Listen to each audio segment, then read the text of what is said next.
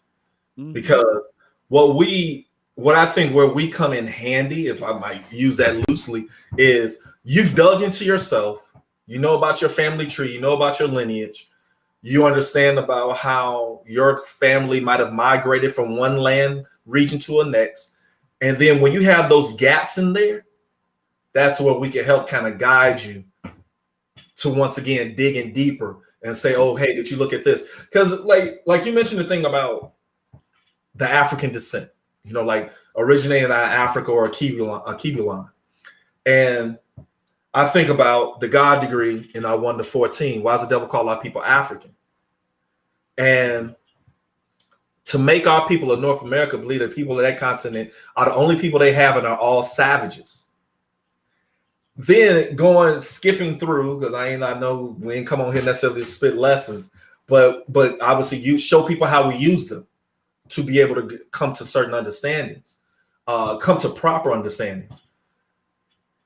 Because he wants us to think that we are all different. Well, the original man calls this continent Asia, but the devil calls it Africa to try to divide us. He wants us to think that we are all different. When you think about the original man, like the knowledge degree or first degree, number 1 in our student enrollment, original man of the planet Earth. So we originated everywhere. Everywhere there you find people, we were there. Like, yeah, we, like if it was some type of like going across Google Earth and be like, oh, we were here too.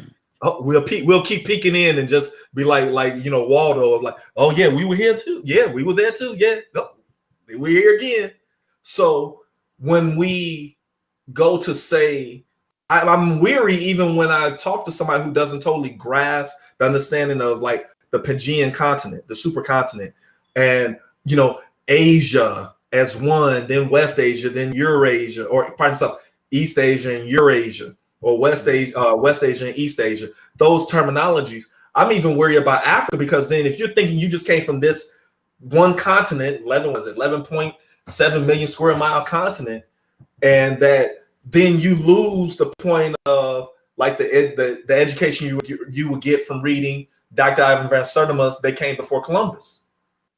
Then you lose, you would not think about that we were in the Americas already before Columbus, before the Spaniards, So just keeping in mind that if you're an original person, your ancestry, your lineage spans the globe. Even if it's one landmass or as it broke into several land masses. We have to keep that in mind. But I'm not actually disagreeing. I'm just saying for those who might not be as aware to keep that in mind, because a lot of times to me that also drives that could drive a driver of the pro-black mentality versus understanding that everyone originated from us. Yeah. Man, we like Farrakhan. We say in conclusion, but then we go on because it's so much. It's so much, and then us get together. It's been a minute since we've been able to build. What I was reaching out to you for was about the understanding wisdom degree in the 1 to 40. Not to spark a whole other thing, but tell us the mental and physical power of a real devil. And how did you, and maybe you can briefly answer this, how do you see the 6 ounces of brain and the 7.5 ounces of brain? Or did you look at those, in your studies, were you able to quantify those and prove them? Or were they allegory? And then also the physical power of a devil is much weaker than that of the original man. It's 1/3 that. Like, were you able to quantify it, or was it just allegory? Yeah, I'll send you the mathematical calculations, but in a short answer to that is when you literally weigh the brain, in terms of calculating the amount of water that's present within the brain and its weight, it's equivalent to about 7.5. Now, when you look at that in relationship to 6 ounces of brain, one of the things that I was researching is in terms of human development, instances where the brain is much smaller. One of those examples is a person that would be considered microcephalic, which means they basically have a small brain. The Yeah, opposite is I heard that. macrocephalic or hydrocephalic, where they have more water around their brain, which means that their brain is a little heavier. Um, Mhm. that is the only thing that I've come across thus far in terms of being able to show and prove like the 6 ounces of brain, Mm. but I haven't done an in-depth study enough to figure out if there are certain populations of people whose brain weight may be a little different than people who are of different populations. But in Mm. terms of the 7.5, that is across the board a standard in terms of brain weight for human beings, no matter the geographic location and where they're at. But there are Mm. instances when there are some people who have less brain weight. And when you're thinking about that, typically people who have less of a brain weight, then they also have a lacking in executive brain function, which Mm. means they have less of a capacity to make certain type of decisions in terms of their growth and development, which consequently would make them more susceptible to making decisions in terms of ethics or morality that Mhm. other people wouldn't find themselves in those type of situations. So Mm. that's another thing that I've come across as well, just in terms of just brain development itself.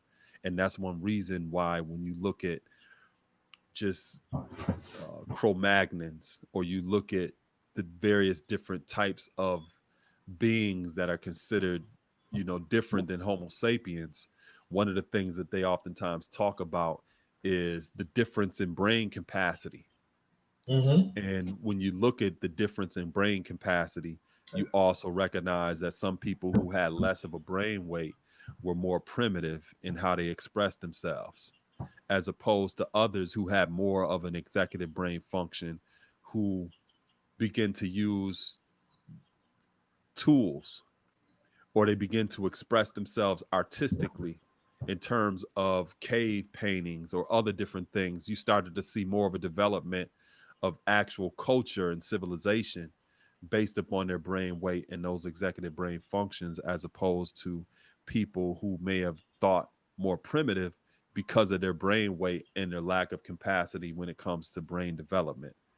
So those are some of the things that I came across. So when you're looking at it in the context of that degree, in terms of the mental and physical power of a real devil, Mhm. one of the things that you realize is devil, in terms of weak and wickedness, some people may be more susceptible to doing certain things because they physiologically may not have the capacity. Right.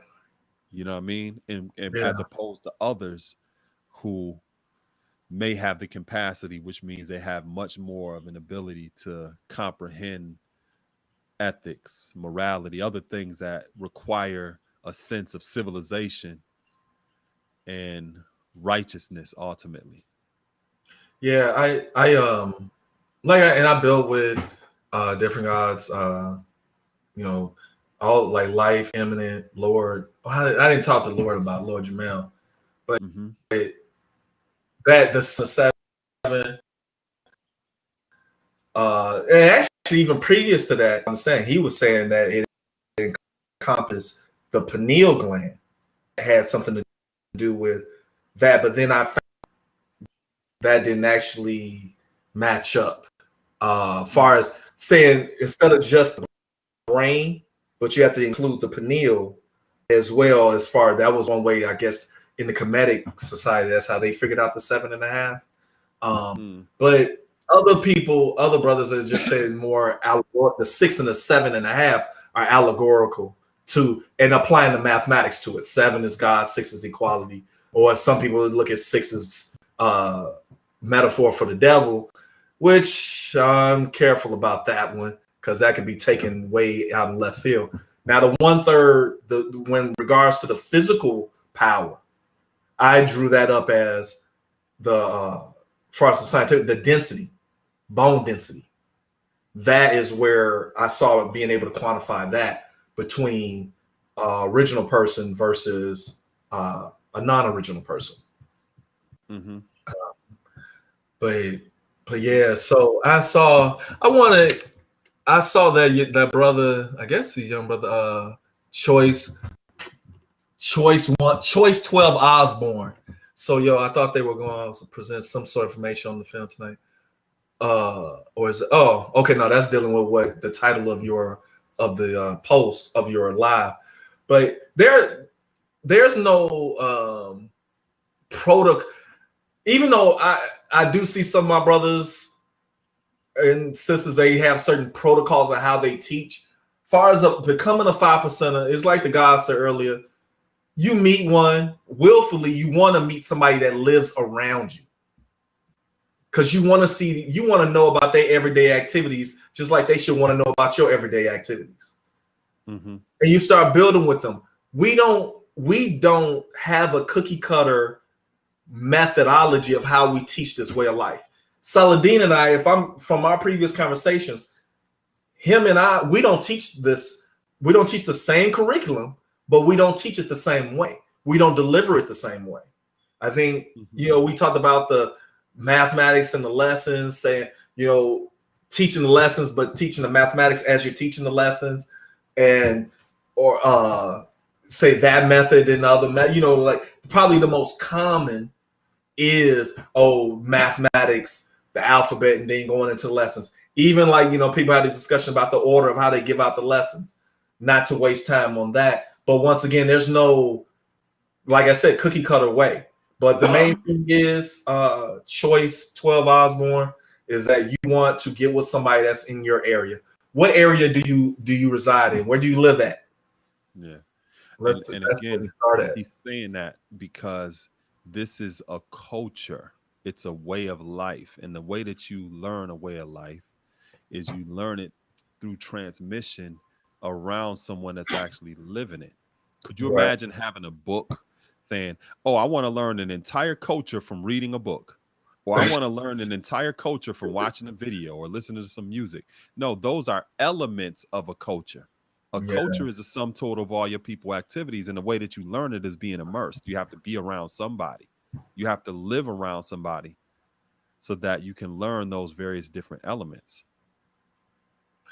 Yeah. What I lost my train of thought at first when you was talking about the brain, about the 7.5 and 6. So I was familiar with I was familiar with the self, or macro self, or micro self. If I might mispronounce. Say it again. Microcephalic and macrocephalic. Cephalic. So I was thinking about encephalitis, which is brain swelling, right? Or the swelling of the brain, which of course I watch all these medical shows, so that's I'm familiar with it. But then I thought about, let's apply it in real time. Hydration. You get dehydrated, you get a headache. And that means that, and for a person like myself who is dehydrated multiple times in my life for different reasons, now you're thinking that your body is actually saying that you have reached critical mass, so to say, for water levels in your body. You need to re-up. Because one thing, and what's so tripped out, when you dehydrate, from my experience, you have temporary blindness. So I think about that and applying my mathematics to it. When you don't have knowledge and wisdom, you're not doing the knowledge, and you don't have the wisdom, which is a metaphor, which water is a metaphor for wisdom. Now you are limiting yourself. You're not able to, you're limiting how powerful you could actually think, because you're not feeding yourself the proper foods. Fort Wayne, Indiana. Oh, you're in my neighborhood. So to say. I mean, I think that's like an hour away. Oh wait, no, that's a different person. John the Baptist is saying Fort Wayne. Okay, I thought that was the other person.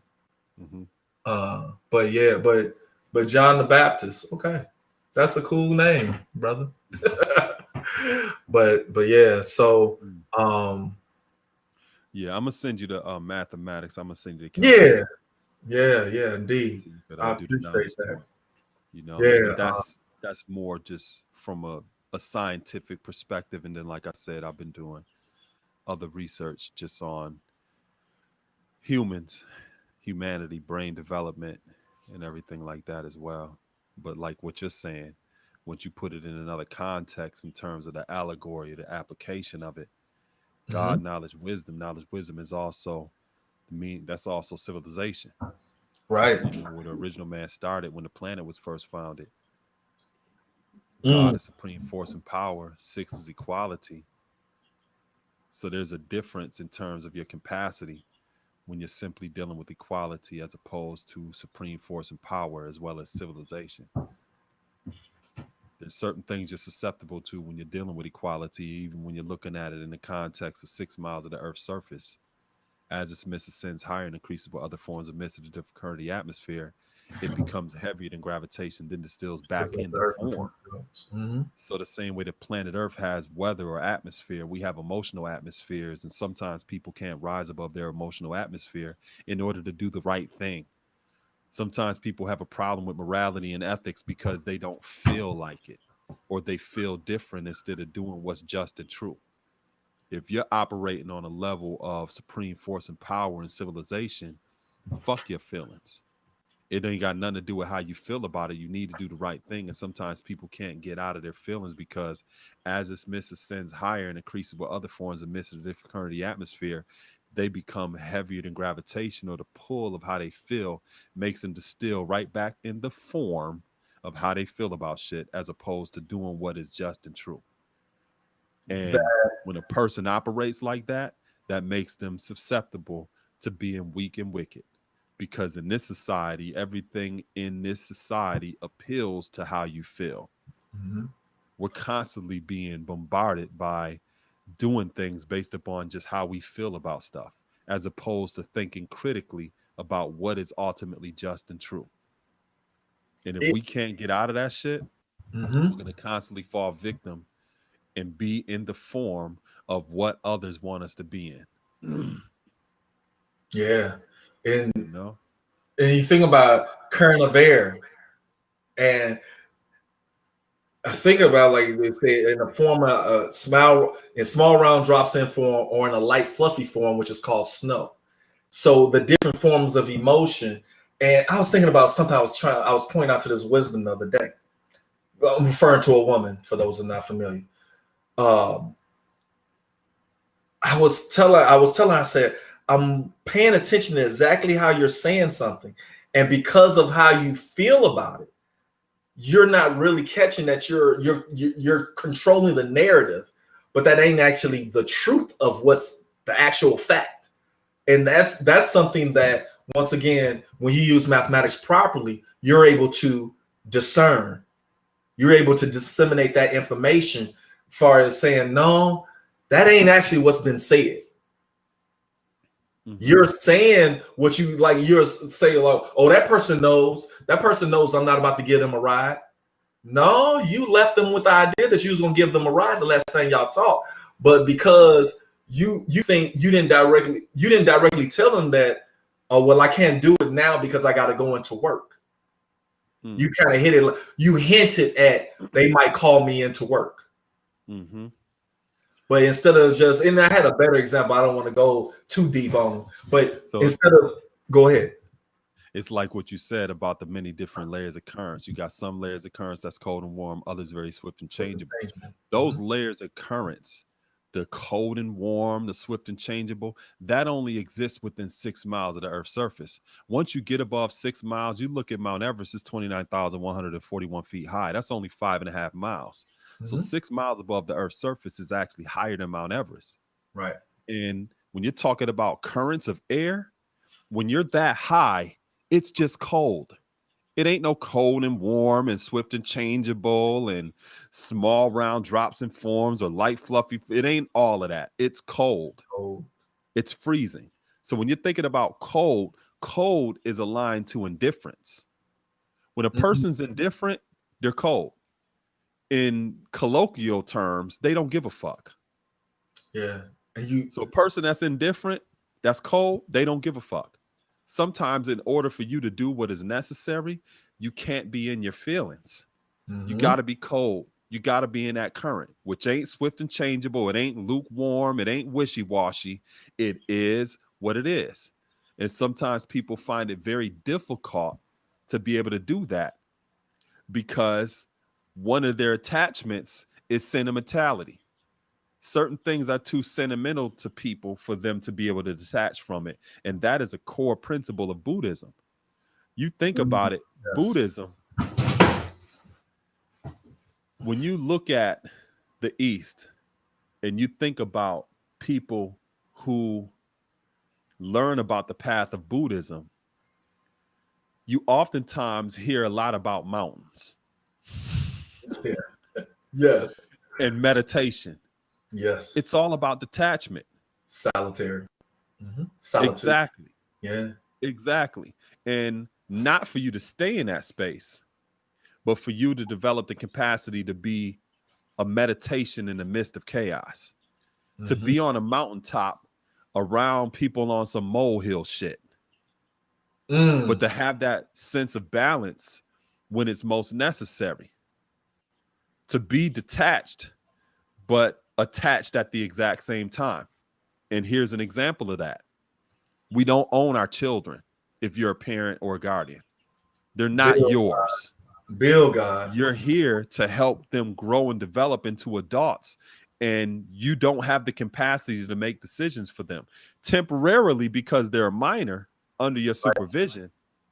But at one particular point, you don't have that relationship with them anymore. The dynamic changes where you become adult to adult as opposed to parent child, right? So you have that sense of attachment at one particular point in their growth and development, but you get to a point where you have to literally let them go and to be adults. You have to have that balance. They're still your child, but you don't own them. You know what I'm saying? Some people find it difficult to let go. So mama, they child, you know what I'm saying? Or they father and they child and shit like that. And this is a grown adult. You got to let them go. And all that does is create suffering. And that's one of the core things that they teach in Buddhism. Attachment creates suffering, you know? So when you get to the point where you're not able to let your child go and to respect the fact that they're an adult now and they're going to make their own decisions, all you're going to do is suffer behind that. It's the exact same thing in a relationship. I was thinking the same thing. Let her go. Let him You don't go. own nobody. Right. They're not yours. But I thought I was the maker and the owner, God. You know? It's like in the degree we talk about the earth belongs to the original man. Some people look at belongs in the context of a possession. Like I own you. You're mine. When in reality, belongs also means a part of. Like I belong to a family. I belong to a community. I belong to a work team or a company or an organization. I'm a part of that. So when it says the earth belongs to the original man, the earth is a part of the original man. Yes. Which should make you much more empathetic and considerate of what she's going through and what she experiences, because that directly affects you. She's not yours. She's not a possession. As soon as you say that you own it, that's when you cease to have any type of control or ownership. Even a lamb will bite you in the hand if you corner it.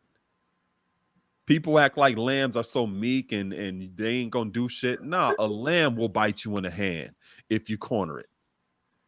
You know what I'm saying? So, you know, it's important to understand that. Let me and peace original author. Figuring that's original author. But Choice 12 Osborne. I just give, if this made this simple answer help. My educator had a black father and a Caucasian mother. My educator and he looked like Osama bin Laden. Because I remember we was on the block building, and some people when walking by, some people said, "Damn, he looked like," you know. And he was at one point in time probably one of the more intimidating educators around. I would say that. So this is all about your desire. Because I remember when he bombed the shit out of me.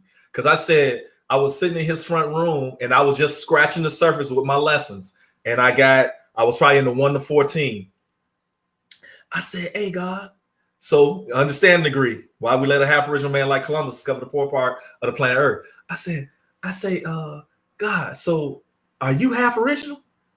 He was like, the fuck no, I ain't half original, God. I had to ask him if he remembers. He probably say no because it was 20 years ago. But yeah, he was like, fuck no. He was more amped back then. He's mellowed out. But nowadays. But yeah. So remember, it's all a mindset. It is you had a choice as Josh Shamel, he sent me some less. He sent me a plus degree, whatever, a bill. And it was like an extension of the 1 to 36, but it was like 87 things, some 87 statements. And it said, what are the only two people in the universe? God and devil. But you ain't gonna understand that if you're stuck in a physical form. If you're stuck at looking at, oh, the black man is God, the white man is the devil, and you don't really understand what the layers and currents that go into that understanding, then that's what you're going to think. You're going to be stuck on the planet versus seeing the whole universe. Mm-hmm. So, and then keep in mind too that as beings, mm-hmm. we're very sophisticated. There are many different layers to who and what we are. And it's important to not look at ourselves in just one fixed way. Meaning, you might be a son right now to parents or guardians. Mm-hmm. You might be an uncle. You might be something professionally. You might be a husband. You might be a boyfriend. There are many different aspects or dimensions to who and what you are. And it's important to recognize all of them and not to just have just this fixed idea of what you are. Again, those type of attachments lead to suffering. Think about if you only seen yourself as a carpenter, and now during this pandemic you ain't got no work. Some people commit suicide because they're so fixed to one layer of who they are or their identity that when that identity no longer exists and they don't have the capacity to express themselves that way, they go into a depression. I see that. You know, you see women on social media all the time that define themselves solely as a mother. You don't see any other dimensions of who they are. They just see themselves as a mother. Those children are growing. Eventually, they're going to be adults, and you're going to have to express yourself in another capacity because you don't have that same responsibility with minors in your home anymore. And some women go through a depression when they're not able to express themselves in that way because that is the only fixed way that they express themselves. You have many dimensions to who and what you are. You know? Mother, auntie, sister, daughter, niece, and then just even take it, just go in the lessons with it. And this is something that brothers need to be mindful of about the dimensions of the earth. She's spinning on her own axis. She revolves around the sun. She grows life. There's multiple things that we need to be aware of and provide them. Like when we say, like, I love because you think about belong to the earth. The earth belongs to the original man. So really think about your responsibility to her. Like I was building with my cipher, talking about we need to make, when I say, like, I strive to always provide a safe space for sisters. Because a lot of times, especially when they come amongst the gods or men, you know, there's this intimidation, or feel of intimidation. Not that it actually happens, but it's already like built in, like, I won't be able to say what I want to say. I got to ask for permission to speak, this, that, and the third. No, we all do the knowledge. We speak in turn, and we deal with equally. And I always try to say, you don't have to experience that. I always ask this, I say, do you experience that amongst us? No, you let us, we could build. And that's how it's supposed to be. That's how it's supposed to be. But keep this in mind, that also with that equality comes with accountability. That means the same way I might say, like somebody asked in the chat, how do you see the born degree in the 1 to 14? I can ask the woman that just as well as the man. And my expectation, the ideal is that the thought process, our protocol is that both of you all will build equally on it. Not the same, not identically, but equally on it. If you are even at that level to be able to build on it. You only can build on that what you know, not what you don't know. And don't let anybody intimidate you and make you think that you have to build on something that you don't know yet. And don't be afraid to push back and ask questions either. Don't let somebody, because sometimes also people get off on this thing of they asking all these questions, but then they're above being questioned. That lets you, if you run into somebody like that, that lets you know that they lack the humility to be a proper educator. Mm-hmm. Yeah. Peace. Man, you so big, G. I mean, this thing first, I don't know how long we even been on here, but now we up to like almost 50 people now. It went from like 33, 38 to almost 50 people. Mm-hmm. I tell you. So I'm sorry for the mixed up background post. I need to get another. Okay, I don't know. Willfully, Choice 12 Osborne. I didn't see. Where do you live at? Where do you call home? What city and state, or are you in this country? As because Saladin he's internationally. What is it? Internationally known, locally recognized. You know. But yeah, so like I said, somebody asked about the born degree in the 1 to 14. I'll tell you something.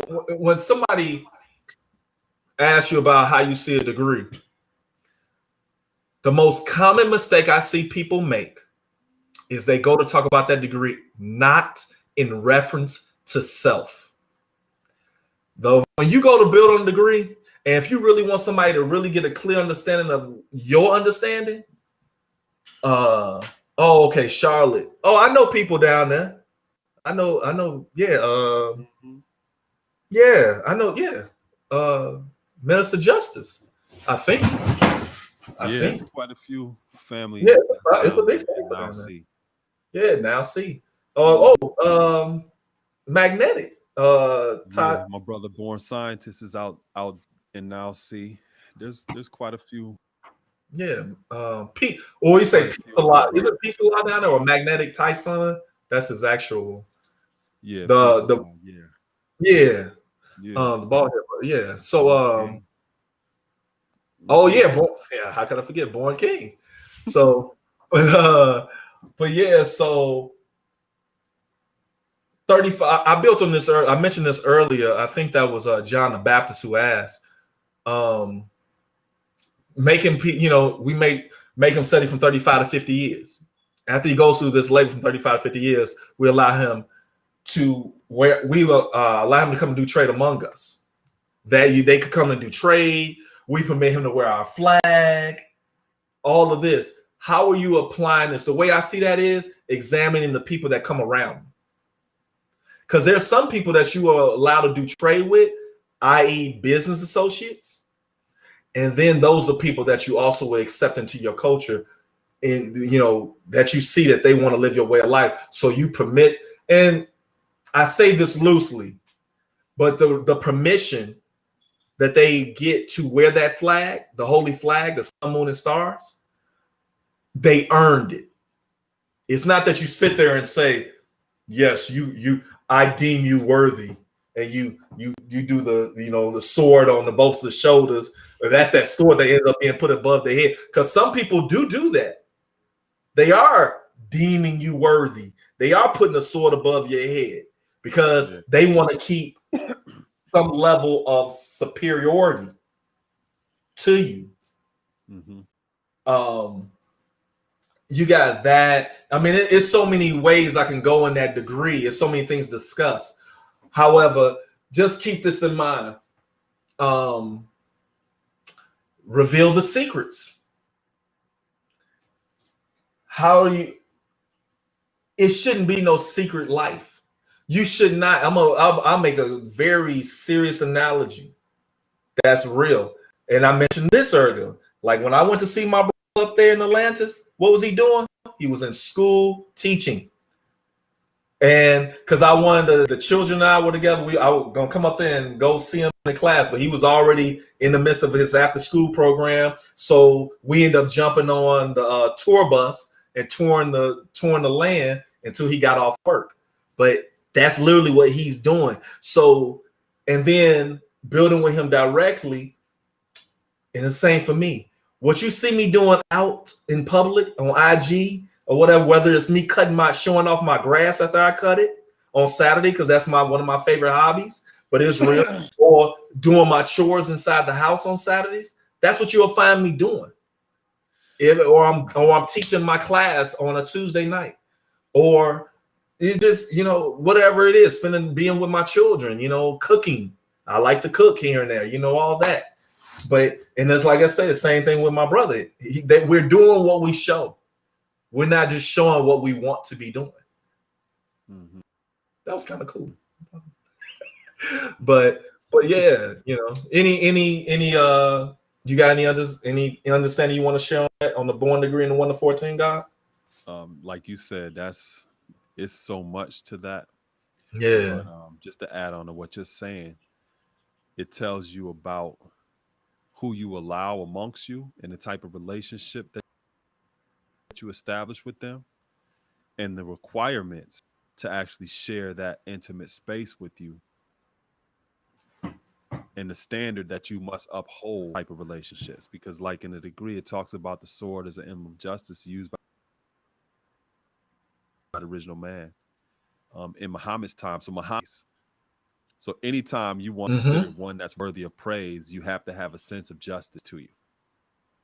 Think about in history, right?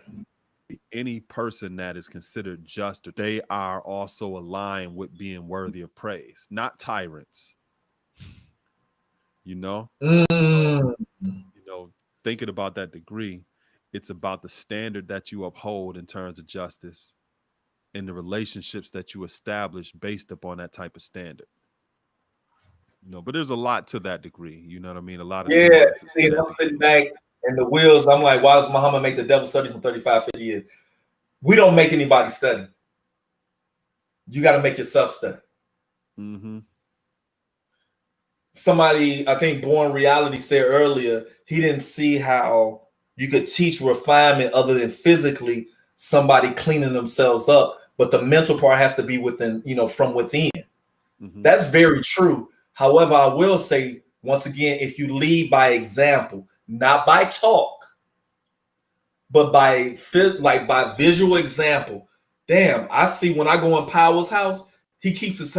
You can go in his house at any time because his house is kept clean. I go in Saladin's house, his house is kept clean. I feel comfortable sitting down. I don't be like, ooh, don't sit there. That's where I saw the roaches at. No. but actual fact. And willfully the God comes, you supposed to came down here when you was filming. We didn't get a chance to cross paths. But the actual fact is, yeah. So that cleaning up so you can clean it. And it says a Muslim does not love the devil regardless of how long he studies. You know what I'm saying? The thing is, you do have to choose to clean yourself up, but you can definitely show the example of how to do that. But it's on that person to choose to want to do that. Remember, like it says, now that it says, why does Muhammad make the devil study for 35, 50 years? The greatest only flag of the universe. And while Muslims say he had a sword on the upper part of the greatest only universal flags of Islam. Mm-hmm. Now, think about this. Why is a sword being added? Why is a sword being put above? Why are we and then there's that's where we get distinguishing perspectives about how, say, Muslims might be looking at this lessons, the Nation of Islam Muslims versus the 5% nation. Because We don't sit there and tell you, you better be quiet and don't tell nobody you studying under me. We don't. I went through that as a Prince Hall Mason. I had to keep it a secret until I got my sublime degree of the Master Mason and could wear my square and compass. Actual fact is that's why my educator didn't want to teach me. He didn't want to give me mathematics because I was a Mason. He examined me. He waited. I ran up on him like, oh yeah, man, let me get the math. I didn't see him for a whole summer. So 3 months passed until we got back in class. I went back at him again. I'm like, come on, man, I'm for real. And he finally gave it to me. Oh, go ahead. Yeah, I hold on for a pardon self, God. I don't mean to cut your wisdom, but choice 12-ounce born, you're still asking for lessons when we told you specifically where to start. Oh yeah, I know. Yeah, I did see that. No one told you this is where you go, and we specifically told you knowledge of self starts with learning about yourself. Learn about yourself. Find out more about your ancestry and your parents' journey and their parents' journey and where you actually came from. Start there. It ain't all about getting some lessons and stuff, but you don't even know nothing about yourself. Start there. That's what we specifically told you. Now, if you came to me, I would tell you the same exact thing. You're already showing that your attitude is not appropriate when it comes to learning. Unless you did what we were telling you. Start with learning about yourself and your family. That's where you start at, bro. You don't go into a phone booth. This is not Superman and Clark Kent.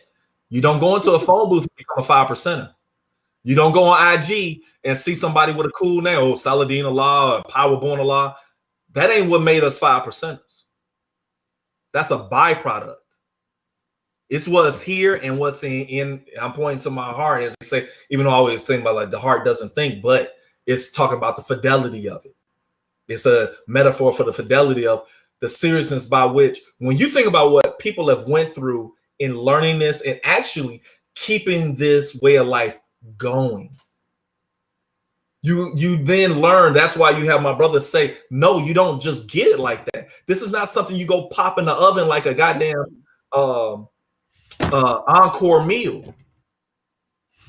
This is not that. And if you think this is that, this ain't for you. And I say that with the most respect. But I didn't get it that easily. I had an educator kept asking me, you sure you want to live this way of life? Every time I fucked up. He's like, you sure you want to do this? I mean, do you really understand what this means? You know, and a lot of times, and that's the concern because of the social media platforms. Because, and I think about, and I know my brother, I'm sure we one mind on this. If we went and set out to take all the heads of the people we seen on IG, just IG alone, and say, oh, I see you got this cool name. Where you at in your lessons? Or no, forget that. When did you get knowledge of self? Just start them right there. What is knowledge of self? I remember my educator, True One Freedom, paused his brother in his tracks just by asking him, what does knowledge of self mean? We stood out in front of this building for about 20 or 30 minutes because his brother was like, and I'm like, damn, is you that scared of him? Or, I mean, like, how are you not able to answer that question? You know, how do you know the true and living when you see them? The reality is, can you really tell the true and living off of one observation? Yeah. And then further than that, what do you even mean by what is your definition of that? You know, yeah, how do you have to agree with you on that first before they could identify it and say, okay, yeah, yeah, this is what you're looking at. You know, right? The only way I can get there. You got to start. Mathematics is so important because mathematics is the basis of everything in the universe. Yeah, that's why mathematics is so important. We're not just talking about 1, 2, 3, 4, 5, 6, 7, 8, 9. We're not just talking about the rudimentary thing of 1, 2. We're talking about these principles of knowledge, wisdom, understanding, culture of freedom, power, refinement, equality, God, build or destroy, born, and then cipher. How those are applied to the cipher, which is a person, place, or thing. You have to have a foundation. You have a foundation to you. The God is telling you, go learn your foundation. Go learn where you come from. Learn your family customs. Because then if you choose to, if you accept this mission, but then the mission is not impossible. It's only as impossible as you think it is. But it really ain't. You will then be marrying all of that which is in your own history into this way of life. Now you're applying, now you're going to be looking at it from the lens of, I have knowledge of self. I use supreme mathematics. So now you're looking at your own history like, damn, was that right? Was this right? Or, oh, that's why we migrated from there. That's why we lived by the water, because our family was heavy into agriculture. Those are different things that you know about yourself that you'll come to find out many people in your own physical family don't even know. And then you'll have even the elders looking to you because you studied the history. You understand like the ways and actions and all of that. Yeah, you're welcome. You're welcome. Yeah. And as you continue this process on my channel, my YouTube channel, I have my email right there. So let me put it right here in the chat as well. And are you able to put your email in the chat? I've been looking, like, I don't even see where I could type in the chat. To be straight up, email, G? rpowerborn@gmail.com. What is it, Powerborn? R as in Robert or ruler. Powerborn. Yep, indeed. At Gmail. Yeah, so I put both of our emails in there. And definitely reach out to us so that we can share some insight with you along your journey. But definitely start where we both share with you. Learn about yourself, learn about your family. Indeed. Peace But, of family. I saw my brother Sharif was on here too, Infinite Sharif. Earlier, because I saw somebody say Nation Chili, and I'm like, it's not too many people that know about that unless they hear and see Medina. But they talk about my world famous chili, which I'm actually about to go have some after we get off of here. Yeah, I gotta deal with some God degree too. But indeed, yeah, G, I'm wrap, but we definitely got to do this again soon. Indeed. You know what I'm saying? Indeed, man, great building with you. Hey, I appreciate the questions, family, and the insight. And remember, it's each one teach one. You know what I'm saying? Or some people say each one teach nine. But we're willing to learn from you all just as much as y'all might be trying to, take the best part from what we share. So, absolutely. Man, I think we got a show here, G. I don't know how we could do it like every 2 weeks. I like this setup though. Please share this. Because I've been with you about doing podcasting and stuff. So oh yeah, absolutely. Okay, God, we'll build again soon.